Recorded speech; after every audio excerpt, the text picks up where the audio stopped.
Sometimes, we become prisoners of the choices we make, or the ones we fail to make. My story, if I can still call it that, is remembered only for one act, a single moment where doubt overcame me. But who was I before that? And why did I do what I did? These questions were never answered, and now only echoes of what I once was remain. Today, my existence is reduced to a symbol, but I hope that, as you listen to my words, you'll see what I lost and perhaps understand why. Sodom. The city gleamed like a jewel in the desert. From where I lived, in a tall house at the center, I could see the towers shimmering in the sun and hear the constant hum of the streets. It was a place where the future seemed guaranteed, where riches flowed like the water from the Jordan River, nourishing the fields around. I wasn't born there, I arrived as a foreigner, a wandering soul with no direction. But Sodom shaped me. It was here I built a life I thought was as solid as stone. Ironically, wasn't it? In the end, I became the stone, or something even more fragile. I had found in Lot what I thought, at the time, was stability. He was kind and just, with a faith that shone like a torch in dark nights. We married when we were both young and had little. He believed that God was guiding him, but to me, destiny was something we built with our own hands. When we decided to settle in Sodom, I thought it would be the beginning of something grand. And, for a time, it was. Life there was vibrant. Markets filled with spices and fabrics, festivals where wine flowed like a river, and dances that lasted until dawn. I loved walking through the streets, feeling the warmth of the sun on my face, hearing the lively conversations. The women greeted me with respect, the merchants offered me the best goods. But beneath this gleaming surface, there was something we avoided mentioning. A shadow crawled under the luxury, a sense that Sodom had gone too far. Once, while we were watching the city from a hill at dusk, Lot said, "Sodom can't continue like this. Not for much longer." "You always expect the worst, Lot," I replied, trying to hide my own unease. "Things are fine. We're thriving. Isn't that what matters?" He looked at me, his eyes carrying a weight I didn't understand. "Not everything that grows is alive, Evelyn. Sometimes, what seems like prosperity is decay disguised." I ignored those words. I preferred to believe we were safe, that what we had built would withstand any storm. After all, wasn't that what Sodom promised? A place where anything was possible, where life was abundant? Yet, something inside me knew he was right. The parties, the businesses, the alliances, all felt superficial, like a sandcastle waiting for the high tide. But I didn't want to admit it. Because, if I did, I would have to accept that everything I valued was an illusion. It was on a night like so many others that everything changed. I was braiding my youngest daughter's hair, my hands working automatically while my mind wandered. The house was quiet, with only the distant sound of voices in the streets. It was a silence I began to fear because it seemed to foretell something bigger, something I wasn't ready to face. A knock at the door broke my concentration. It was a firm, urgent knock that seemed to bring with it the cold wind from the desert. Lot stood up immediately, while I remained still, my heart racing. When he opened the door, 2 men were standing there. They didn't look like merchants or common travelers. There was something about them, a presence that filled the space, as if the very air bent around them. "We need to speak with you," one of them said. The voice was firm, but not threatening. Still, I felt a chill run down my spine. Lot invited them in, offering them water and rest, but they declined. "We don't have time. This city will be destroyed," said the other, without hesitation. The words hung in the air, heavy and impossible to ignore. I felt my chest tighten. "Destroyed?" I asked, my voice louder than I intended. "Who are you to say such a thing? And why?" They didn't answer me, only looked at Lot, as if they expected him to understand something I couldn't. "The outcry against this city has reached the heavens," one continued. "God has judged it, and he has decided it will be reduced to ashes. You and your family must leave now." My hands began to shake. "This is madness," I said, trying to find logic in what seemed like a delirium. Sodom is a prosperous city. You must be mistaken. We're not, said one of the men, his voice as certain as the sunlight. Before we could say more, sounds from outside interrupted the conversation. There were voices, many of them, growing louder. Lot looked out the window and paled. They know you're here, he whispered. The men of Sodom had surrounded our house. We could hear their demands, bring those strangers out. We want to know them. The word "know" carried a dark meaning, and I knew immediately that they had no good intentions. Lot tried to appease them, stepping to the door with his hands raised. Leave them in peace, he said. They're under my protection. But the shouts grew louder. The crowd was on the brink of invading. That's when the two men intervened. One of them raised his hand, and a blinding light appeared. I heard screams and confusion outside, and when I looked again, the men of the crowd were stumbling, covering their eyes as if they were blind. There's no time left, said one of the strangers. You need to go now. Take your daughters and don't look back. The destruction begins at dawn. My heart was racing. Leave? Abandon everything? My hands gripped the fabric of my dress, trying to find something tangible to anchor me. We can't just leave, I said. Our home, our things. There is no other choice, Lot said, his voice firm, but full of sadness. They know what's coming. I wanted to protest, to scream, but the urgency in the strangers' voices and Lot's look silenced my words. What I didn't know was that, as we walked away from that house, it wasn't just Sodom that was about to be judged. I was too. As we walked through the streets of Sodom in the dark, my mind wandered back to what might have been our last moment of normalcy. It was a party, the kind Sodom knew how to organize best. Music flowed through the windows, carrying laughter and promises of an unforgettable night. I was there, sitting among the most respected guests, surrounded by golden goblets overflowing with wine and plates decorated with fruits so perfect they seemed to be made by artists. That night was special. The merchants had brought rare spices, and the dancers displayed hypnotic movements. Everything around me was a celebration of what Sodom symbolized: abundance, freedom, and perhaps excess. What no one said aloud was what I felt in the air, a subtle tension, like the forewarning of a storm that no one wanted to admit. Evelyn, you're so quiet tonight, said my neighbor Lissa, a woman who always boasted about knowing the city's best secrets. I'm just thinking, I replied, forcing a smile. She laughed, tossing her head back. Thinking is a luxury that doesn't belong at parties. Look around. Here, all that matters is the moment. Tomorrow isn't promised, so why worry? Her words, though carefree, disturbed me deeply. Perhaps because they were true. I looked at the crowd around me. There was something artificial about it all, as if we were trying to forget that, deep down, something was wrong. I remember leaving the party early that night, leaving behind the music and lights. I walked through the quiet streets, passing dark houses and empty alleys. It was strange how Sodom could be so alive and, at the same time, so empty. A part of me knew this was the end of something, even if I didn't fully understand it. Now, as we walked away from the city, that feast seemed a distant echo, but its shadows still hovered over me. What was Sodom, if not a shining facade to hide the cracks in its soul? And yet, I loved it. I loved the comfort, the predictability, the sense of belonging. I wondered, did the others feel the same? Or were they more honest with themselves than I had ever been? The sound of our footsteps echoed across the dry earth as the city faded behind us. The silence around us was unsettling, as if the world was holding its breath, waiting for the inevitable. The sky, once starry, began to change. Heavy clouds formed on the horizon, and a warm wind hissed between us, carrying the scent of something burning. The strangers led the way, with Lot right behind. My daughters walked in silence, their hands tightly clasped in prayer, while I struggled to keep pace. My feet ached, but it wasn't fatigue that made me hesitate, it was the weight of what we were leaving behind.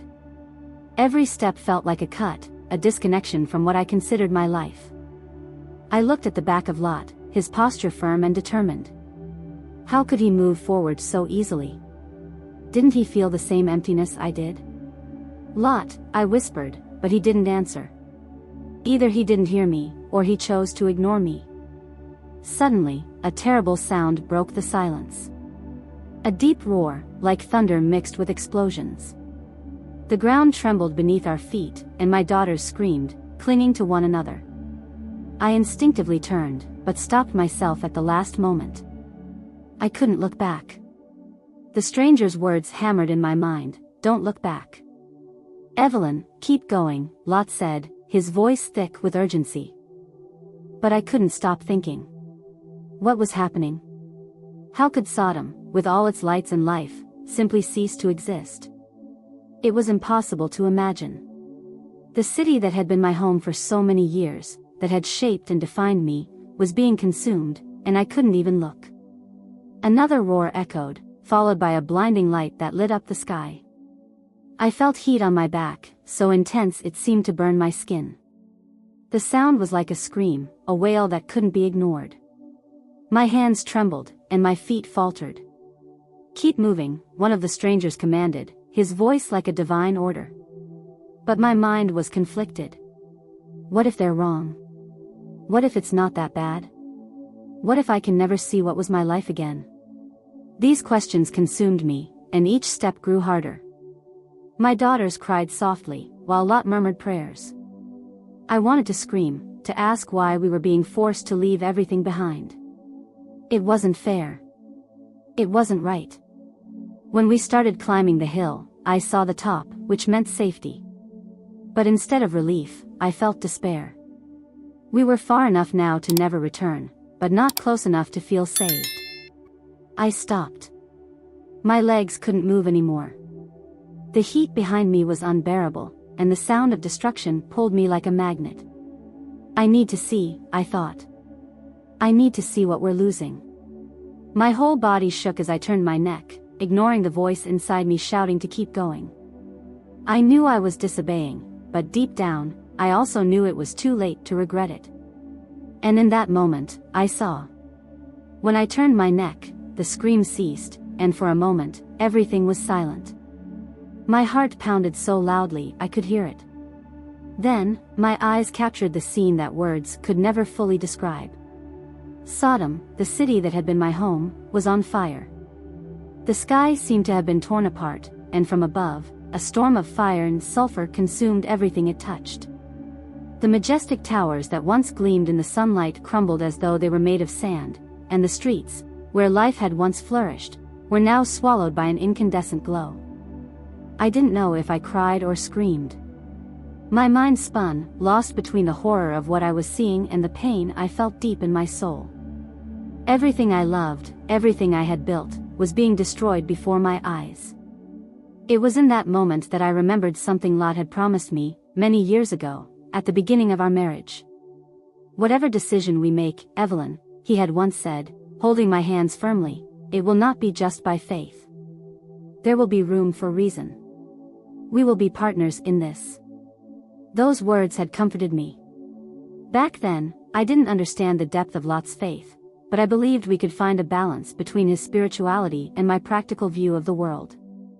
But that night, while the city burned, there was no balance. There were only commands and orders: do not look back. How could he ask me to abandon everything without question? How could he believe that I would simply accept the destruction without trying to understand it? My breath grew heavy, and the heat coming from the city seemed to wrap around my body like a living reminder of what I was losing. It was impossible not to think of the promises we made, the plans that would never come to fruition, and the home we had built together with so much effort. It wasn't just a place, it was a part of me. "Lot," I murmured, still looking at the city. My voice was no louder than a sigh, but the pain in it was immense. "You said there would always be reason. Then why doesn't this make sense?" That was when everything changed. In the moment I turned back, something happened to me, something unnatural, but inevitable. It wasn't just the heat of the flames I felt, it was something much greater. It was as if the weight of the city, of its choices, of my own hesitation, pinned me to the ground. My legs failed, and I felt a rigidity take over my body. First my feet, then my legs, and soon the sensation spread through my torso. The world around me became distorted. The sounds of destruction seemed muffled, and my vision was overtaken by a blinding white. It wasn't like dying, it was like disappearing. My mind was alive, but my body was no longer mine. In the final instant, as my consciousness faded, I understood what had truly happened. It wasn't Sodom that was being judged. It was me. My choices, my inability to let go of the past, my insistence on holding on to what should have been released, all of this had brought me here. My last vision was of Lot, climbing the hill with our daughters. He didn't look back. I knew he felt my absence, but he kept moving forward. How could he not? What would he have seen if he had looked at me one last time? My physical form, now crystallized, remained facing the city. My body was no longer flesh but salt, a statue made of regret and attachment. I had become a monument to what cannot be left behind. Still, even in that state of immobility, my mind struggled to find justification. Looking back wasn't just disobedience, it was love. Love for what I was, for what I had built, and even for what I had lost. But love, when misdirected, can destroy us just as much as anything else. As time seemed to stretch infinitely, my reflections repeated like an echo, until finally, only silence remained. And there, in the silence, one question arose: will they understand? When someone looks at me, will they understand why I chose to look back? Or will I be just an example of disobedience, forgotten except as a lesson for others? The light behind me disappeared, and the desert wind began to blow, carrying with it the remnants of what was left of me. The wind carried warm particles of what had been Sodom. In the distance, the sky still pulsed with reddish and orange hues, but my vision was fixed on the horizon. Or rather, it would be, if my eyes could still see. I was no longer me. My consciousness existed in some inexplicable way, but my once living, pulsing body was now salt. A statue frozen in time, turned toward what remained of the city. I could not move my body, but my thoughts still echoed inside me. It was a subtle agony, like being trapped in a dream where everything seems inaccessible. This is what I've become, I thought. Not a woman, not a mother or wife. Just a lesson. The wind intensified, battering against my hardened form, pulling small pieces of me away. I felt it, but not as physical pain. It was more a reminder of what had been taken from me, my voice, my identity, my choice. Now, I was just a warning, a timeless figure so that others wouldn't make the same mistakes. I tried to remember Lot's touch, the laughter of my daughters. Their images danced before me like ghosts, but the more I clung to them, the more those memories slipped away. I had looked back out of love, but now, love seemed like an impossible weight to bear. The burning city finally disappeared, consumed by the destruction that had come from above. The wind calmed, and silence took over. But that silence was not peace, it was emptiness. An emptiness that completely isolated me from the world. I wanted to scream, but there was no voice. I wanted to cry, but there were no tears. I was alone, completely alone. Lot climbed the hill in silence, his hands tightly gripping those of our daughters. He didn't need to look back to know. Her absence was a weight he would carry forever. Evelyn had been left behind. He knew, but he could not allow himself to feel it in that moment. All he could do was put one foot in front of the other and continue. "What happened to Mom?" asked the youngest daughter, her voice barely audible. Lot didn't answer immediately. He stopped at the top of the hill, the rising sun tinting the sky with a soft orange. He closed his eyes, trying to find strength in the words he had always believed: God's plans are bigger than ours.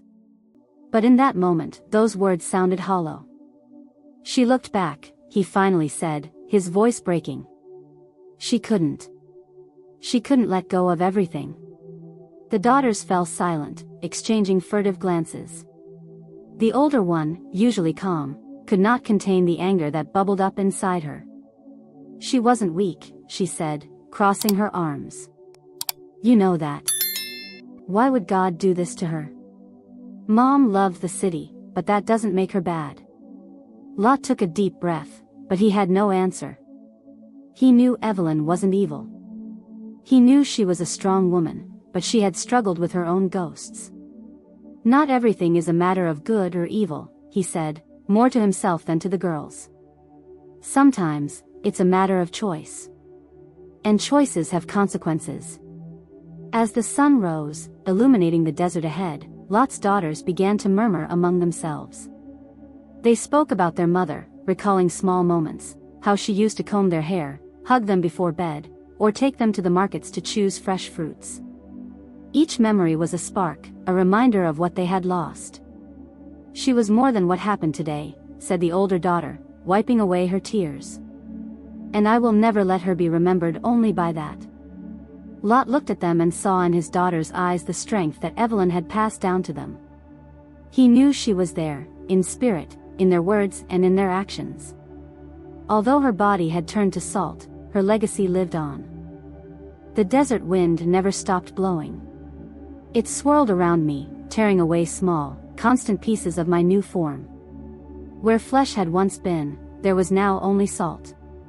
A rough, unbreakable salt that kept me fixed to the ground. I didn't know how much time had passed since the light of Sodom had gone out.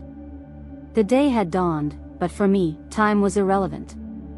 I was immobile, forgotten, and yet I felt. My thoughts were all that remained.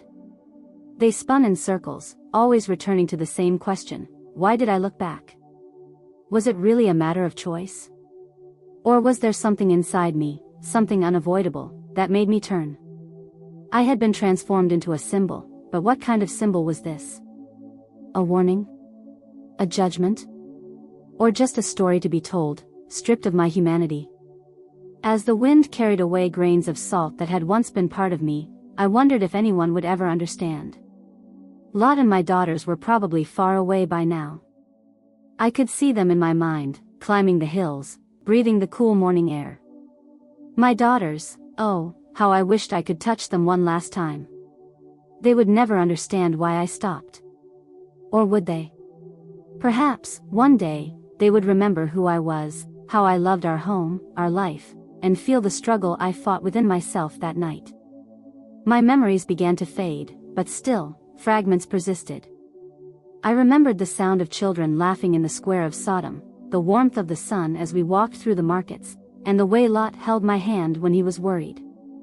I recalled our arguments, how he always wanted to follow God's will, while I wanted to shape my own destiny. Perhaps, in the end, that was what drove us apart. The wind howled again, and a distant voice echoed in my mind. It was Lys's voice, my friend from Sodom. Tomorrow isn't guaranteed. Why worry? I wondered if she had survived or if she had been consumed along with the city. In a way, I felt envious of her. At least she hadn't become a lesson for others. As the days passed, the desert sands began to swallow my figure. Not completely, but enough for me to realize that, over time, my physical form would vanish. But my story? No. It would remain. People would talk about me, but they wouldn't know me.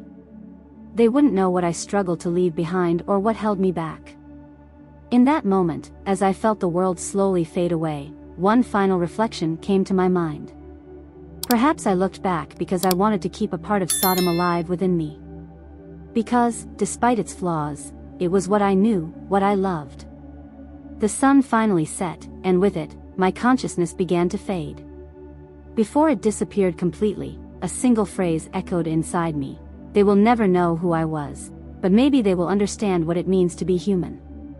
If you've been inspired by Evelyn's story and the powerful lessons woven into her journey, imagine what more you can uncover about the extraordinary women of the Bible.